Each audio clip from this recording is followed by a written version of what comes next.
Now I just wanted to briefly show you something about this sheetrock mud. This is all-purpose joint compound, and the box is about that size right there. And I opted to get a box of mud instead of a bucket of mud. You can get a bucket of mud about that size over there, but then it's really super heavy to cart around, and I didn't know how much I was going to need. It's cheaper to get a little cardboard box, but the problem with the cardboard box is if you work directly out of the cardboard box, once the mud starts drying around the edges, you put that plastic back in there. See, it comes in a plastic bag.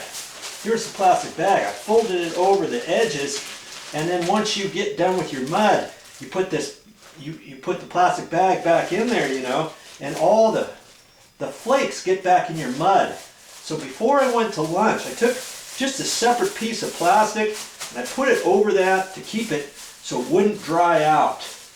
Okay, now I can peel that back, dip in there, fill up my my plastic sheetrock pan, and away I go. Maybe if I need to put a little bit of water in it, I can, but chances are I'm going to work directly out of this box. If this box was a couple months old, see, I can keep that for my next patch or something, leave it in that container, and next time I need it, pull it out, and then that time maybe the mud gets slightly stiffer and I'll have to put a little bit of water in it at each pan.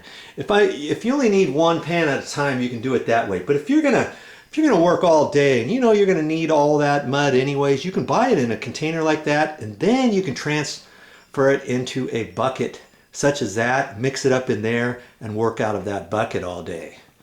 Okay?